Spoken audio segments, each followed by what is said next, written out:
Hi, everybody. Welcome back to the next step on FTL Fridays.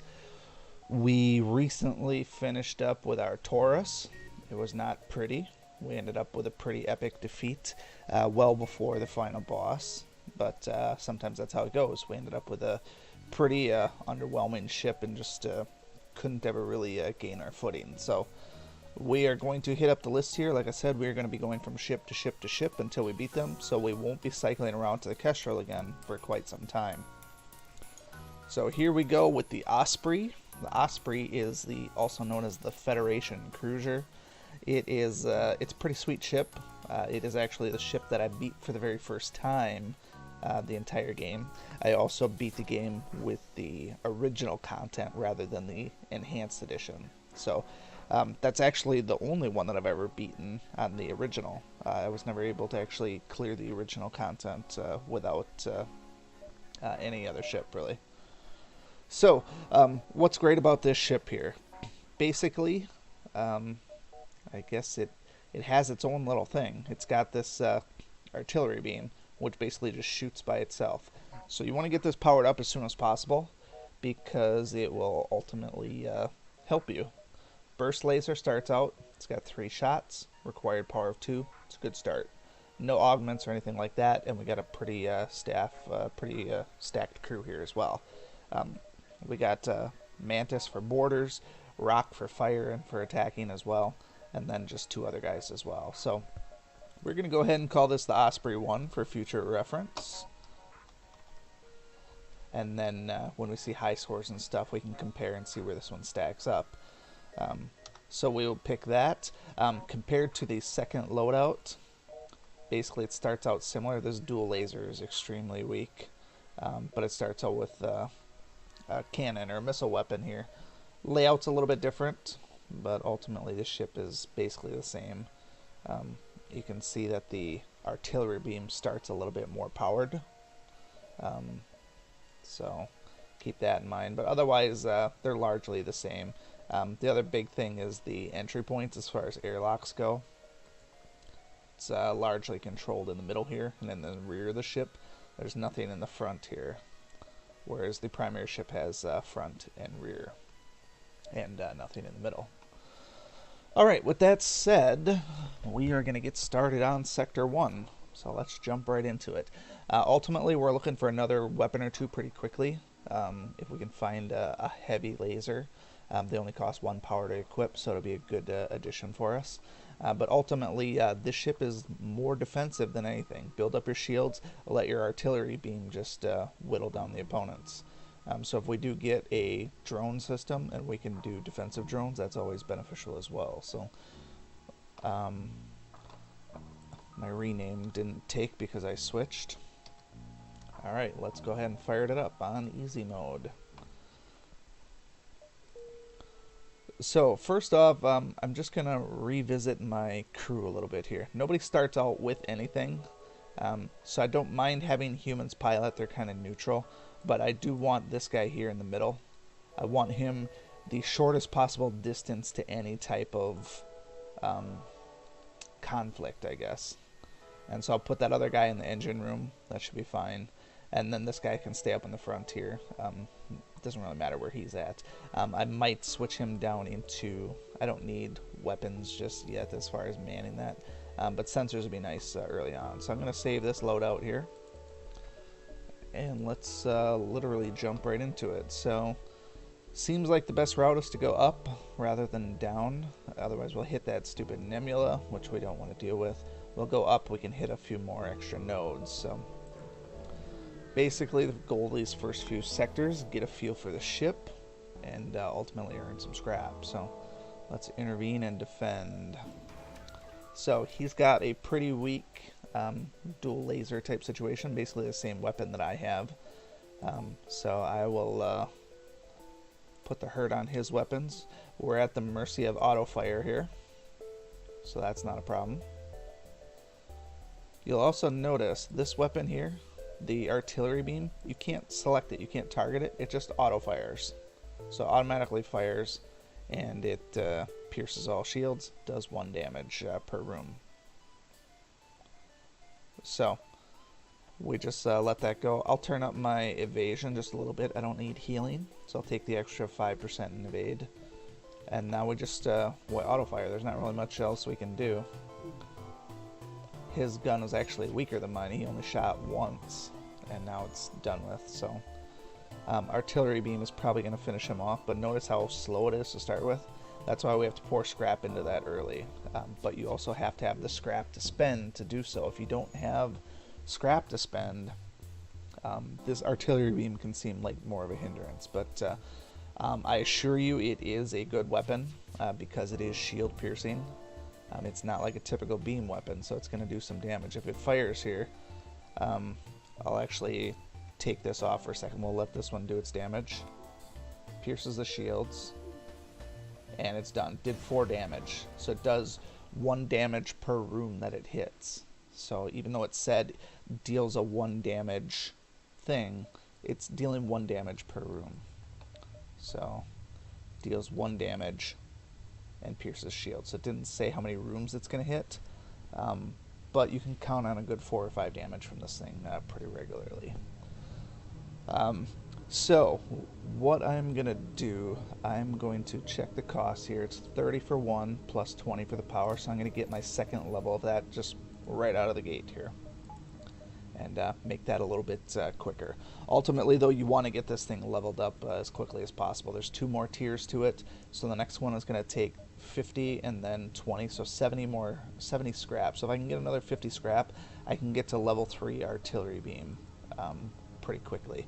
And then it's just a matter of finding scrap for the rest of the stuff, because we can get by with a single shield through the first 3 sectors probably. So I'm not overly concerned about being overpowered at this point. Alright, so we got what I'm gonna do here. Anytime I get these supernova things, I always open all these things up, because if there's going to be fires on my ship, I can't be having that stuff do damage to me, really.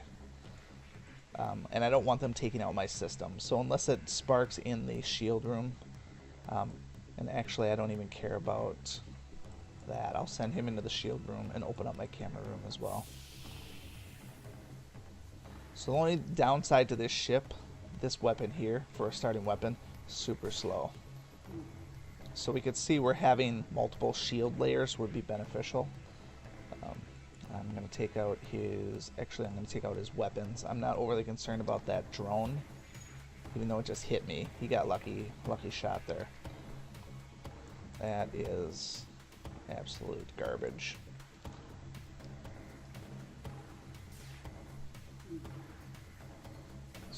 He did it again. Jesus.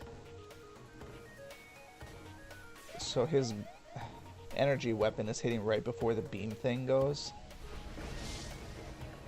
There's the fire started, but it'll burn out.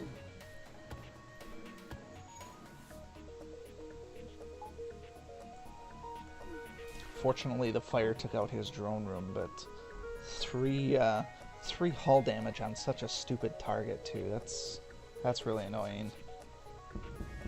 So realistically, that shouldn't have happened, but it lends credence to the fact that we need to have dual shields. If we'd had dual shields early, basically it wouldn't have been a problem, because he wouldn't have been able to pierce all of it. Now he's got hacking, so not very fun there. He hacked my O2.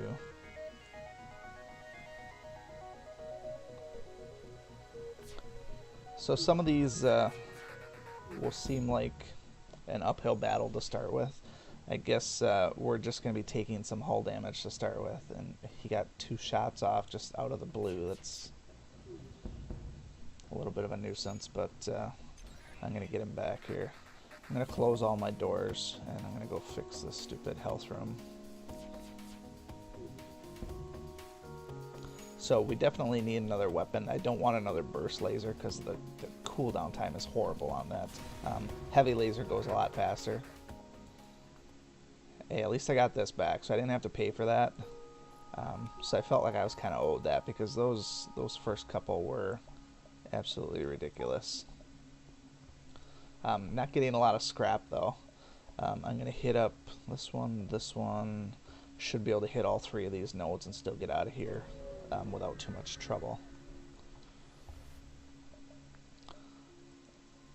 Alright, beam weapon and a laser. No shield, so I should be in a decent spot here. Assuming that, I don't know if he's going to time it out. I don't think he will.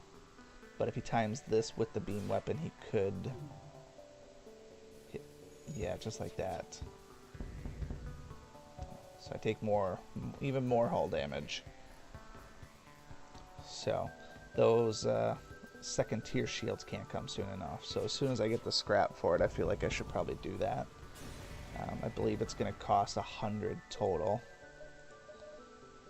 50, and then 20 is 70, and 25, so 95 total. So I can't even afford it. And actually, it's even worse because I can't even really get anything out of the store either. The only thing that's going to come out of this is that maybe I could get like a pre-purchase type thing and buy something that I might need in the future.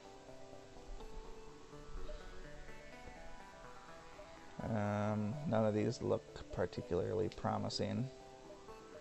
Defense drone, but I don't have a drone system. Staff members. I have nothing to sell. There's no weapons to buy. So I'm going to go out on a limb here. I'm going to, 1, fix my ship. 2, I'm going to do something that I don't do very often. I'm going to buy another staff member. When I played the Taurus, we saw that I had 3 staff for the longest time, and it was awful. So I'm going to try and get this a little bit higher to start with. So I will put both Mantis or Manti, I don't really know. I'll put both of them in the middle for easy attacking. Alright, so now can't get to the, oh, I can get to the stress, so let's do that. Hopefully we get a little bit more scrap out of these. This ship is not getting hardly any scrap at all. I'm definitely not going to give up my fuel, I don't think. It's a distress thing, so fuel is about like 7 per. I have enough to go around. It's basically a matter of what is it going to give me. So this 3 fuel is essentially worth between 20 and 30 scrap, depending on where you buy your stuff. So if I don't get anything worth it, like if I get a reactor upgrade, that's only worth 20 right now. So they gave me 32 scrap. So that's a reasonable exchange for it. I'll take that. Somebody gave me some mapping so I could see what to look forward to. So I know I can hit a ship here. I can do distress here. I'm not going to be able to hit all of these and get out of this sector, but at least I know that there's no dead zones. Here's the next weapon that I needed, but not much scrap. Hull missiles requires power of 2. Does 2 damage, more damage to systemless rooms. I don't have the scrap to even equip that right now, and honestly I think that's a low priority. So let's go here. We're running out of accessible nodes to hit before we have to move on. Alright, so we got a slaver. I'll gladly take another crew member. So we're going to attack his weapons and see if he's going to do his little timing thing again. There's that. Dodged at that time, so that's good. And maybe it's because one of my guys is powered up in shields now. No, not really.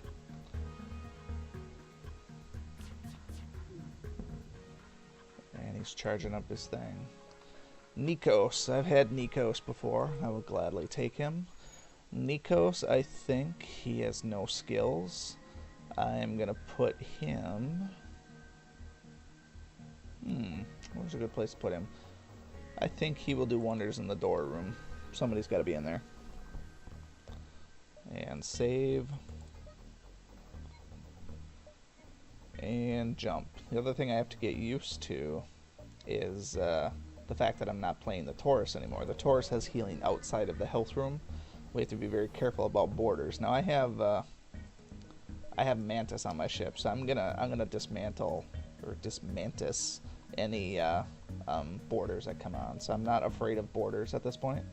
What I am afraid of is missiles, that's for sure. My evasion is just not good enough to avoid missiles.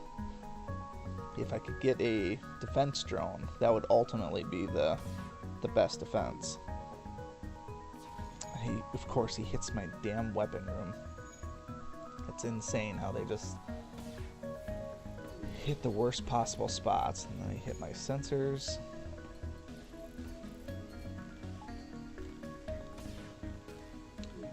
He's got fast attack. He's the real deal. This is the heavy laser that I was talking about. That's what I want ultimately on mine because it's cheap to equip.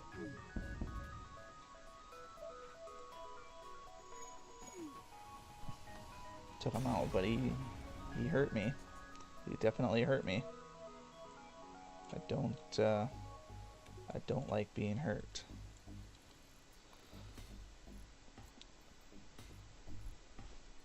$77. So remember, it took 70 to get my next shields, I think. I don't even know if I really want. I almost have to do that. So let's just. No, it actually took 95. 95 for shields. It's going to be 70 for the next layer of gun for my artillery thing. I will skip that for now. Until I get another weapon, I don't think I can justify spending the little bit of scrap that I actually have. So this is going to end up on almost on the exit. I feel like I'll be able to still do this. So I'm going to hit up this ship here, try and get just a little bit more scrap. And he's got a multi-firing weapon. Cooldown time on this is probably fairly high. But yeah, I need another weapon. That's for sure. And he beamed me. I repaid him, but he still hit me. He did damage to me too. So you can see most people they don't like this ship because the artillery beam is so slow. But you have to realize the artillery beam is not your main source of attacking. It's a supplemental thing. So the fact that we're going at this with just a little shitty burst laser, that's what makes this so difficult to start with. You need to get a little bit of luck with the RNG to start with. Get yourself some good scrap to start with and get a nice second weapon quick. Like if I would have gotten the heavy laser, it would have been much more tolerable, I think. So I don't know if it looks like he might be in there based on the glow here. So this might end up being pretty gnarly. Yep, that's not looking good. So if you ever wondered what happened when the fleet catches you, this is basically what it is. So the ship itself is manageable. We can handle it. We're definitely not going to break through it. Really, it's just a matter of survive long enough to jump out of here. That's really all we can do. In fact, I'm not even going to use the burst laser. I'm going to use hull missiles and just try to will down his attack so that he can't attack me. I'm just going to let that go on auto fire. Even if I go through all 11 missiles, we're in a pretty bad situation here with where we're at. We can't be having this shield pound away on us. And they got the hull laser, or hull missile as well as a little burst laser. So we can't have him just pounding away on us. So if I can hit that and take it out, that's what we're going to do. But God, that is slow. That is so slow. There's that. Just a single little pew-pew. That's good. Is mine going to fire before his? Probably at the same time. Oh, thank God. Thank God. So I'll do another one. And then what I'm going to do is I'm going to take it off auto fire, I think. No, I still have to keep firing. He's healing it. I'll do one more shot and then my artillery beam should take him out. So overall, 3 missiles, so I don't need to jump. I can actually kill him. So we're going to take this off of auto fire, so it's not targeting right now. Wait for the artillery beam to go. If he fixes this completely, I'll fire another one in there.